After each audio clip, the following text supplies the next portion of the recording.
If you're dealing with car damage after an accident in New York, the insurance process can feel like a second crash. It's slow, confusing, and expensive.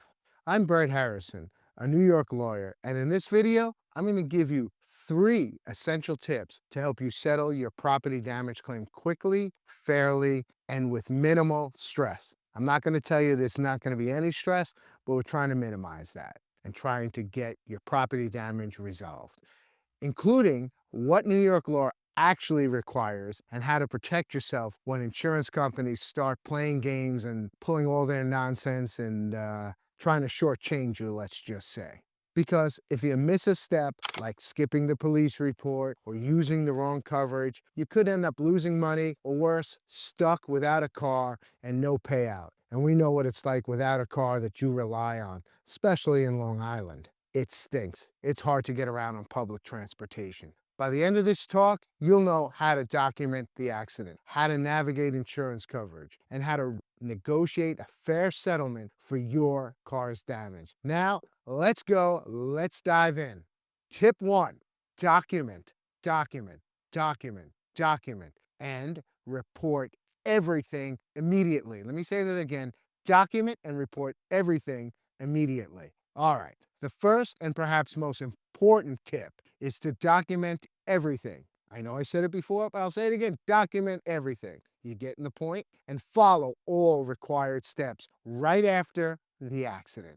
Well, what you do in these minutes and the days following a crash can severely make or break your property damage claim. Stay at the scene and call police if needed. In New York, it's the law. Leaving the scene of an accident that caused property damage, even just a fender bender, is illegal. So never just drive away. Make sure you stop, check that everyone's okay, and exchange information with the other driver, especially if the damage is significant or if there's any injury. Call the police. That's your best thing. Just call the police. In fact, if you ever suspect the damage is over $1,000, which honestly we all know isn't hard to reach with today's car repair costs and inflation, New York law requires that you file an accident report, also known as Form MV-104, with the DMV within 10 days. The police at the scene will create a report as well. Get the report number or copy because it can be critical and crucial evidence for your claim. Now, let's take it a step a little bit further. When you're at that scene, the accident scene after an accident happens, gather evidence on the spot. If you're safe and able to, that's when you should start documenting the evidence.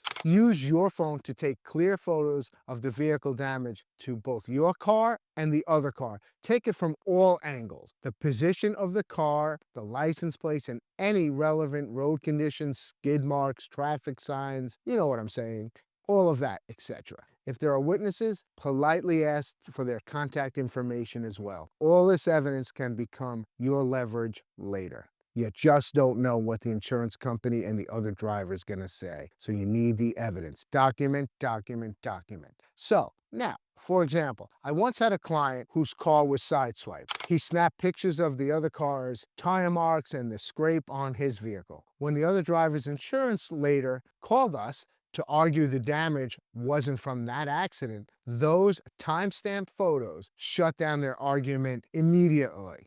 It's like, listen, let's stop the nonsense. Here's the proof. Here's some timestamp pictures. Now, the lesson, a picture is worth 1,000 words. Times 1,000 words, times 1,000 words. It's actually live. What happened? So it's necessary. This can save you thousands of dollars in your property damage claim. Don't admit fault or make off-the-cuff deals. You know, a lot of times people say, come on, I'll just give you 1,000. You don't need to involve the insurance company, the police, and a lot of times what happens? You don't realize the true damage to your car because sometimes it could be underneath the vehicle, could be structural damage underneath. And you just took $1,000, didn't call the police, have no information.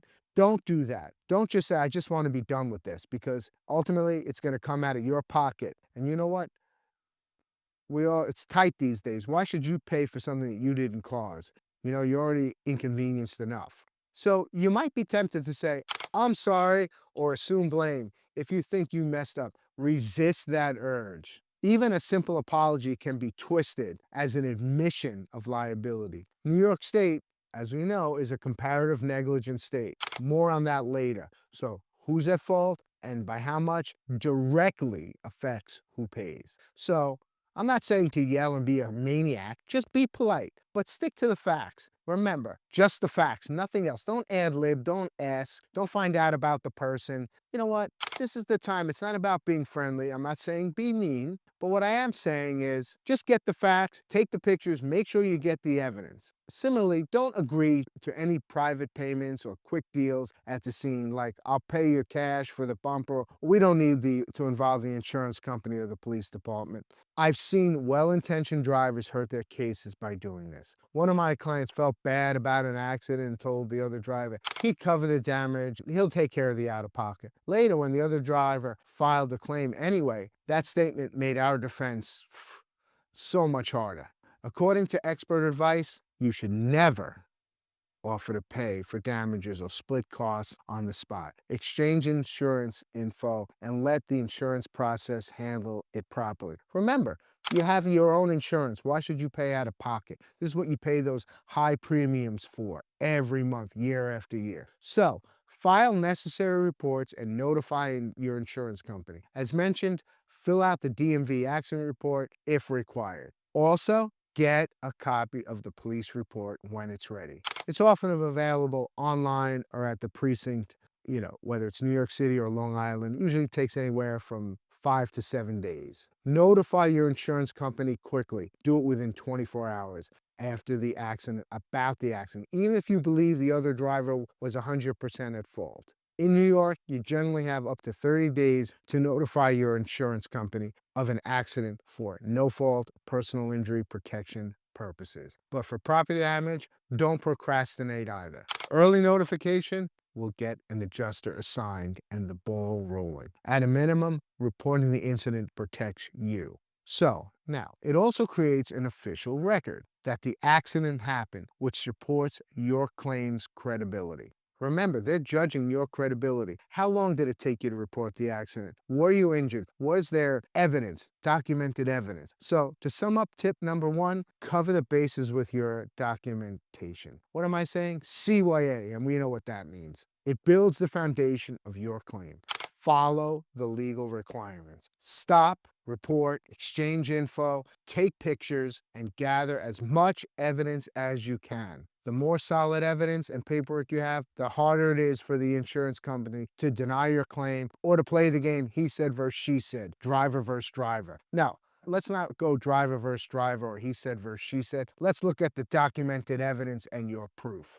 Tip two, leverage the right insurance coverage. That sounds complicated. We're going to break it down for you. Now that you've documented everything, let's talk about insurance, who pays for what, and how to make sure you're using the right coverage. Now, I know in New York, car accidents, this can be a little bit tricky, confusing. It's tough. You feel like you need to be Einstein to figure all this out, but you don't, because New York is a no-fault state for injuries. This means your own personal injury protection. We're going to refer to that as PIP. Coverage pays for your medical bills no matter who caused the accident. However, and this is key, PIP, personal injury protection, does not cover property damage to your vehicle. Doesn't cover fixing or replacing your car. Even this all falls outside of the no-fault system. So when it comes to the car itself, fault does matter, and the at-fault driver's insurance is typically on the hook. Now, let's break it down. The other driver's liability insurance, that's right, the liability insurance, New York law requires every driver to carry liability insurance that covers property damage to others. The minimum property damage liability coverage in New York State is $10,000 per accident. Now, some coverages have up to 25, 50, or even 100,000. Depends what that insurance coverage covers. If the other driver was 100% at fault, in theory, their insurer should pay your repair costs up to at least $10,000 or more if they have a higher policy limit, as we just talked about. I don't have to tell you, but $10,000 doesn't go far. Modern bumper repairs, structural damage, and paint jobs can eat up a large chunk of that, and serious damage can easily exceed that. In fact, New York's minimum 10,000 property damage coverage is often insufficient to fully cover repairs, especially for newer or luxury vehicles. Keep that in mind if your damage is severe. Now, you're not totally what I call SOL or shit out of luck. Your own insurance collision coverage can also come into play. If you have collision coverage on your policy, you have another option. Collision coverage is optional in New York, but it pays for damage to your own vehicle, regardless of who is at fault. Using your collision coverage can be a smart move to get your car repaired quickly. It stops the he said versus she said. You want to get your car repaired. So typically, you'll have to pay your deductible, which is generally anywhere from $500 to $1,000. However, your insurer will then handle the repair of the payout. And your own insurance company will go after them to recover your deductible, which can take anywhere from 1 month to 6 months. If the other driver is at fault, they'll also go after the other driver's insurance later, as I just told you, to recover what they paid, a process called subrogation. The upside is you don't have to wait until two insurance companies argue about who's to blame. You get your car fixed sooner and you get on your way so you can go to work. And we all know we need our car to get around. You don't even realize how much you rely on your car. Now, notify and coordinate claims wisely. As mentioned earlier, always tell your insurer about the accident right away. I recommend doing it within the first 24 hours. They can help you understand your coverage options. If the other driver is clearly at fault and has decent insurance, you might decide to file directly with their insurance to avoid paying your deductible, which I said is usually between $500 and $1,000. But you can also choose to use your collision coverage for speed and convenience. Then have your insurer deal with the recovery. Now, there's no harm in starting a claim with both and seeing which resolves faster or more favorably. Just keep both insurers informed through no fault or possibly a liability claim if serious. So there's a property damage adjuster, a no fault adjuster, and a liability claims adjuster. If you did suffer injuries, remember that a separate claim through a no fault or possibly a liability claim if serious. Keep property damage and injury claim separate in your mind. Settling your car's damage doesn't mean you've settled anything related to your injuries. Be mindful of fault disputes. Insurance companies may not immediately agree on who is at fault. Most of the time they don't. So, as I mentioned, New York follows pure comparative negligence, meaning basically each party can be held responsible for a percentage of the blame, and you can still recover damages even if you were partly at fault. For instance, if you're 20% at fault and the other driver is 80%, the other driver's insurer should pay 80% of your damage, and perhaps your own collision coverage or out of pocket might cover the remaining 20%. I know this sounds difficult, but it all flows.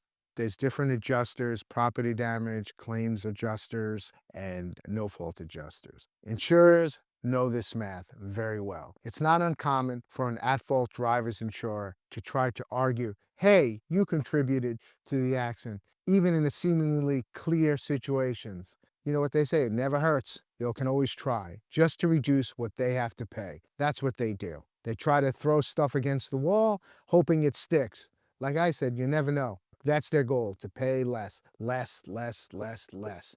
If we don't have to pay, even better. So don't let them assign you undue blame. This all circles back to tip number one. Your evidence, photos, police report, witness statements will help counter any false fault claims. If the police report clearly states the other driver was ticketed for, say, running a red light or following too closely, that will definitely heavily support your side. So stick to the facts as you know them. If an adjuster is suggesting you are partially at fault and you disagree, you can contest that with evidence or even involve your own insurer to arbitrate if needed.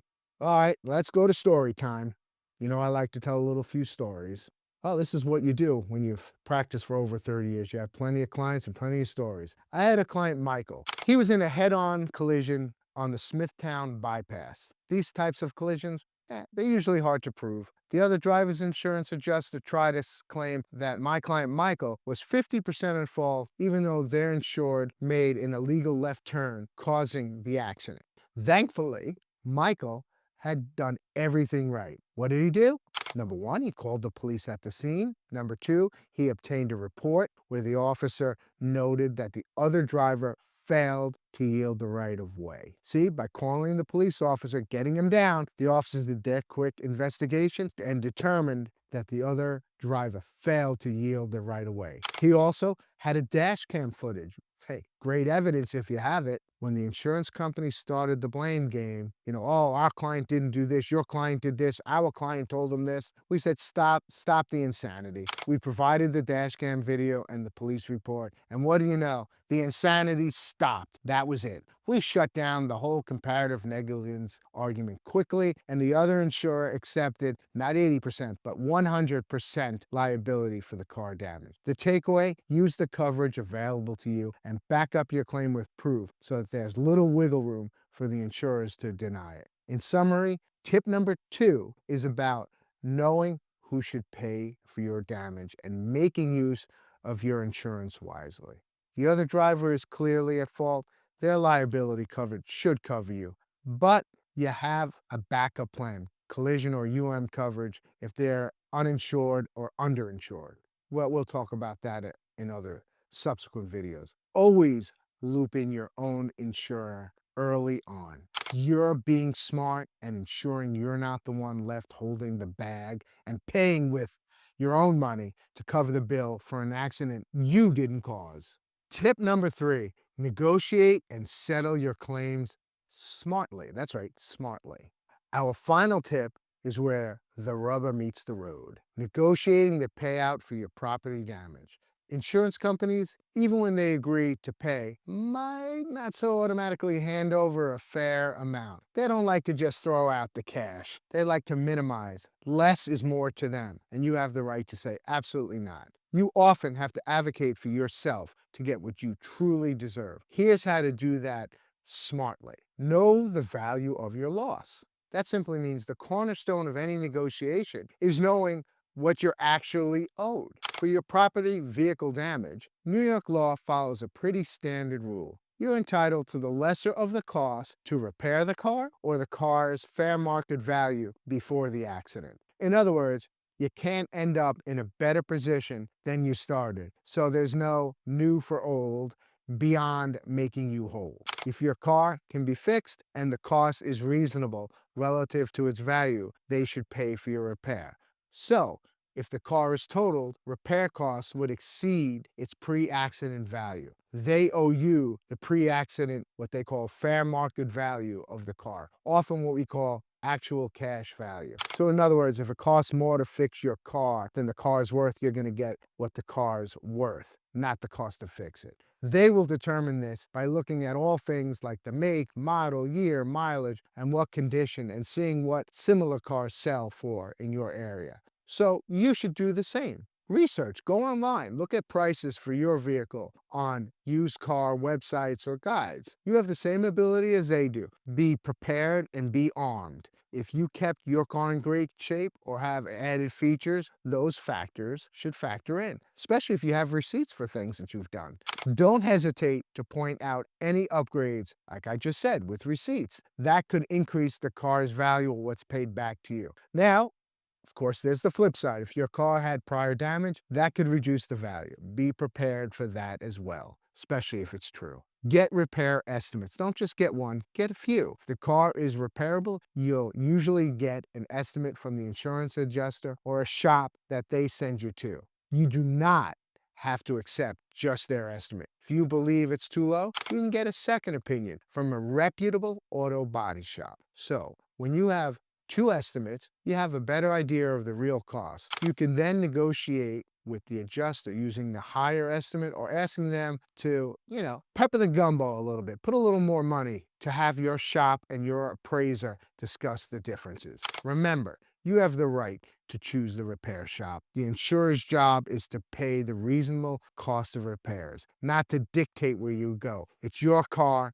you decide. Included related expenses. What are those? Property damage isn't just the cost of fixing the car. If your car is towed from the scene, that bill should be covered by the insurance of the at-fault driver as part of the claim or by your collision coverage. The same goes for reasonable storage fees. If your car was stored in the tow yard, though, be careful here. Once you're able to get the car out of storage or to a shop, because if you leave it sitting there for weeks, we know what that can cost, lots and lots of money. The insurer might argue, hey, you didn't mitigate your damages. You could have gotten this car out quicker. If your car is being repaired, you will likely also need a rental car or an alternative transportation. Now, the at-fault driver's insurance should pay for a rental car for you for a reasonable time while yours is in the shop. Now remember, the insurance company, they get special rates at certain rent-a-vehicle places, whether it's Enterprise or another company like that. You're entitled to a vehicle of similar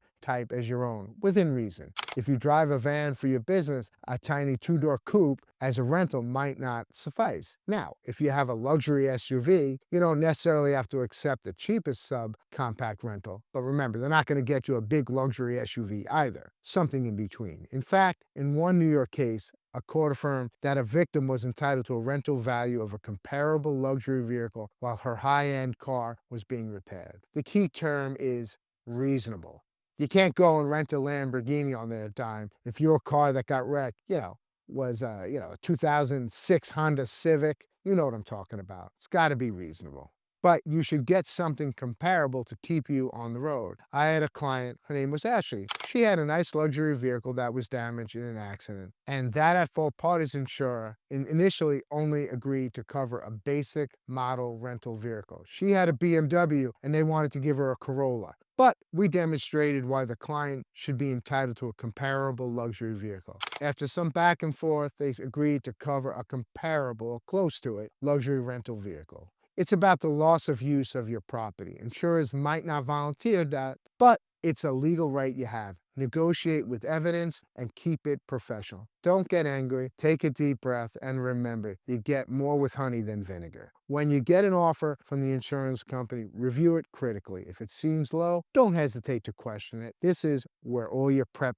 work pays off. You can cite your photos, your estimates, and other documentation to justify the amount you believe is fair. It's not just you arguing without any evidence. For example, if your research shows your car's market value is $8,000, but they offered $5,000, provide the listing of similar cars selling for $8,000. Remember, their first offer isn't always their best. If they claim some damage wasn't from the accident, show them the photos from the scene, proving it was. The more facts you have, the stronger your position.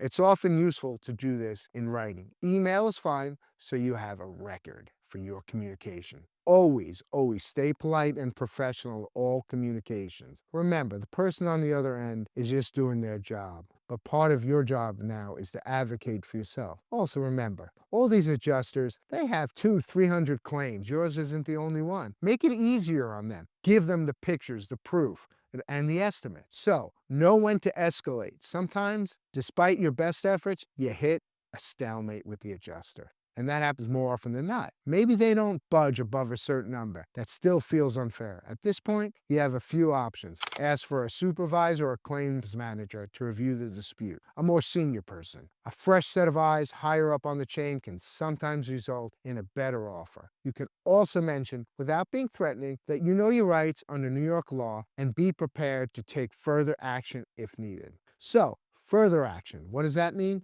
That can include filing a complaint with the New York State Department of Financial Services if you believe the insurance company is acting in bad faith or not following their regulations. Insurers don't like getting regulatory complaints. They can't ignore them. It can prompt a state inquiry. Another route, especially if the amount in dispute is substantially lower, is to consult an attorney. Now, for a modest car repair claim, hiring a lawyer might not be cost-effective. Legal fees could eat up a lot of what you're fighting over. But many attorneys will at least give a free or a low-cost consultation. And if your property damage is part of a larger case, like you also have a personal injury claim, in other words, for the injuries to you, your body, your attorney will typically handle it as part of that claim. In my practice, If I'm representing someone for injuries from a crash, I also make sure their property damage is resolved fairly, or at minimum, I at least assist them in helping them get a fair amount for their property damage. Even if I don't take a fee for the property part, it's part of taking care of the client, because in the end, it's all about the client. If you do find yourself going to small claims court or suing for the property damage, remember, New York's statute of limitations for property damage claim is 3 years from the date of the accident. That's the deadline to file a lawsuit. You'll likely resolve it long before that. But it's good to know you have that time window as leverage. Now, I don't suggest you wait 3 years to fix your car, clearly, but we just let you know you're not out of the box if you don't do it in 30, 60, or 90 days. The insurance company, they know this too. They know you could file a suit if they completely stonewall you, so they usually prefer to settle. It's in their best interest. And remember, each of these insurance adjusters, they have 200 to 300 claims. Their goal is to make sure these claims move. They don't want to keep it on their desk. Remember, they have to report to their employer, their insurance company too. And a lot of their bonuses or their salary increase is based on how quickly they handle claims and how quickly they settle them and for what amounts. So now, let me give you a quick success story. A client of mine, John, had a beautiful luxury sports vehicle. He had one of those BMW 5 Series. That was damaged in an accident. The insurance company offered him a payout that wasn't even close to what the car was worth. They treated his vehicle like it was, a common old kind of vehicle, your basic non-luxury vehicle. So prior to the accident, the client had made, you can always make a few upgrades to his vehicle. And in this case, in the condition it was in prior, or we'll call it pre-accident, it would fetch a much higher price. We researched the upgrades, which were common upgrades people made. It wasn't like some crazy upgrades. And we provided receipts of the work to the insurance company. Well, obviously, it took some back and forth, but they relented and significantly increased their offer. Now, these things don't happen overnight. It wasn't like we just submit and they give us an increased offer. We had to do a few times to keep getting it increased. So in the end, what did it take? Evidence and persistence. The point is, don't be afraid to speak up for yourself. There is no second chance. Once you accept their settlement on your property damage, that's it. So remember, you don't have to accept the first thing that they throw at you, which is often not even close to what their final number is. To wrap up, tip number 3, be an informed negotiator. Understand what you are legally entitled to, repair or value, rental coverage, etc. And stand firm using facts and evidence to support your position. Most property damage claims are resolved through a bit of paperwork and polite argument. And you can absolutely do this. It's a lot of back and forth and it just takes time. Keep going. Be proactive and persistent. You'll increase the chances of a fair settlement, or at least something more in your favor. So, in conclusion, dealing with the aftermath of a car accident, you know what? It's never fun and it's often frustrating. But remember, these 3 tips and you'll handle your property damage claim like a pro. And you'll frustrate the other adjuster, hopefully into submission. That's the goal. But in all seriousness, number 1, document and report everything. Take photos, get the police report, exchange info, and don't admit fault. Build that evidence from day 1. 2, leverage insurance coverage. Use the coverage available, the at-fault parties insurance or your collision coverage, if needed, to make sure your damages are fully paid or as close to fully paid as possible. You want as little out-of-pocket as possible. Understand New York's insurance rules. No fault is for injuries, not for property damage to cars. And don't hesitate to involve your own insurer. So negotiate smartly. Know what your car repair or value is truly worth and insist on a fair payout. Use documentation to counter low offers. Claim all the expenses you're entitled to, like a rental car. And push back, respectfully, of course, if the insurer tries to shortchange you, which they will. That's their job. And that's what their salary is based on a lot of times, too. You have the right to proper settlement and even the option to escalate legally if needed. I hope you found this information helpful. The goal is to get you back on the road with as little hassle and out-of-pocket cost as possible. As a New York lawyer, I've seen how a well-handled property damage claim can save people both a lot of headaches, stress, and money. And I want the same for you. Remember, time and knowledge are your allies here. Act quickly, Stay informed and don't be afraid to advocate for yourself. You got this. So, in conclusion, we just covered 3 tips for settling your property damage claim. But what happens if the insurance company denies your injury claim in New York? Well, you'll want to check out this next video where I break it down for you.